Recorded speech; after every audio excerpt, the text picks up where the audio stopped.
Welcome to our channel. Today we how to register with Doodle for conflict-free meeting scheduling, quick tutorial step-by-step clearly. To begin, open your preferred web browser. In the address bar, type in doodle.com and press enter. Once the Doodle homepage loads, look for the Sign Up or Get Started button. Click on the button to proceed to the registration page. You can register using your email address or link your Google or Facebook account. If you choose to use your email, enter it in the provided field.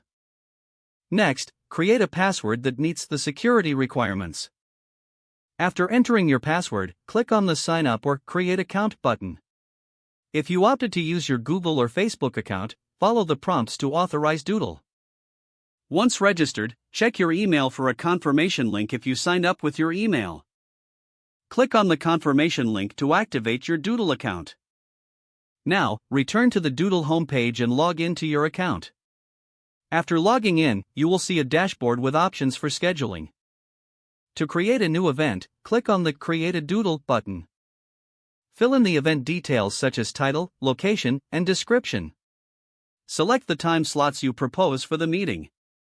You can choose to make the event public or private based on your preference. Once you've configured the options, click the Continue button. Doodle will generate a link to your scheduling poll. Copy that link and share it with all the meeting participants. As participants respond to the poll, you will see their availability on your dashboard. Once everyone has responded, you can select the best time slot for your meeting. Finally, confirm the meeting time and notify all participants of the details. If the page does not load, refresh the browser or try again in a private or incognito window. Make sure you are using the correct email address, then retype it carefully to avoid small typos. If your password is not accepted, use the reset option and create a new strong password you can remember. Check your spam folder for verification or security emails, then complete any requested confirmation steps. Enable two-factor authentication if available to improve account security and reduce unauthorized access risk. Don't forget to like this video and subscribe to our channel for more step-by-step tech guides.